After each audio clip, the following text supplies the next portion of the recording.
Collector Mayank Agarwal की प्रभावी पहल से अब सार्थक और सकारात्मक परिणाम देखने को मिल रहे हैं। जन सुनवाई में उनका यह अभिनव प्रयोग कारगर साबित हो रहा है। उन्होंने जन सुनवाई में कुछ बदलाव कर अच्छी पहल की है। इससे आम लोगों की समस्याओं की जल्द सुनवाई और निराकरण होने लगे हैं। पूरे जिले में उनकी प्रभावी कार्रवाइयों के चलते अब दूर दराज ग्रामीण इलाकों से भी लोग यहां पहुंचने लगे हैं। उनकी इस कार्यप्रणाली की जिले सहित प्रदेश में चर्चा हो रही है।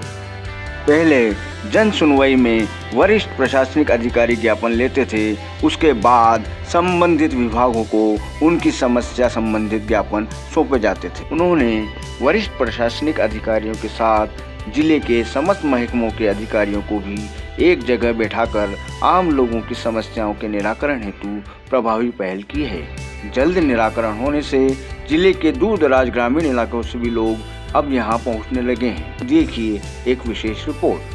थोड़ा सा स्वरूप में ये अंतर किया है। जैसे लोक कल्याण शिविर होते हैं तो व्यक्ति को शुरू से ही उसको वहाँ से निर्धारित कर दिया जाता है किस विभाग से उसकी प्रॉब्लम सॉल्व होगी, और वहाँ पे जो कलेक्टर प्रतिनिधि, एडीएम, सीओ जिला पंचायत रहते हैं वो ये सुनिश्चित कराते हैं कि उसका प्रॉब्लम सॉल्व हो जाए।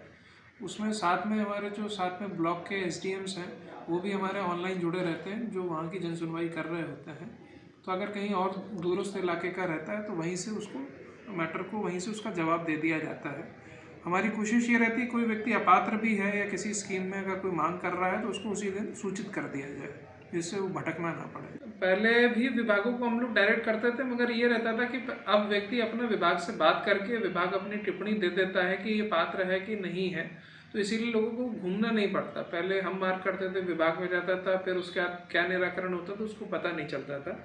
साथ में हम लोग ये भी कोशिश कर रहे हैं दूरस्थ इलाके के लोगों को ना आना पड़े, वो अपने एसडीएम स्तर से जो खंड स्तरीय जो लोक जन सुनवाइयाँ हो रही हैं वहीं से अपना निराकरण करा लें।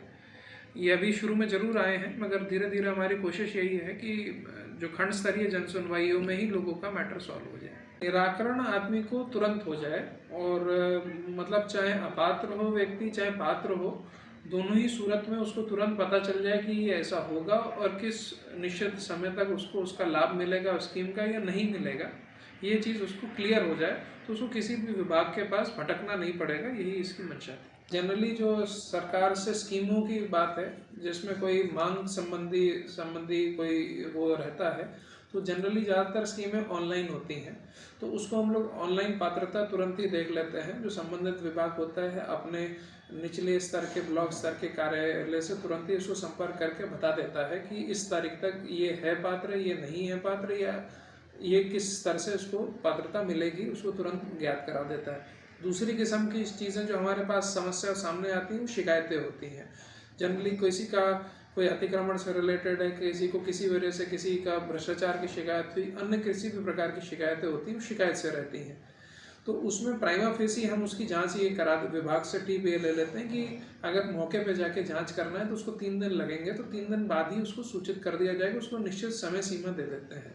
तो वो व्यक्ति भी संतुष्ट हो जाता है क्योंकि उसको समय सीमा में उसको जवाब मुहैया करा दिया जाएगा। क्योंकि सब लोगों से ही जुड़े विभाग रहते हैं और लोगों की समस्याएं ही सुलझाने के लिए हम लोग शासन से बैठे हुए हैं यहाँ पर, सब उसी चीज़ की तनख्वाह मिलती। तो अपना सभी को यही निर्देशित करा हुआ है कि सावधानीपूर्वक संवेदनशीलता के साथ लोगों से डील करा जाए।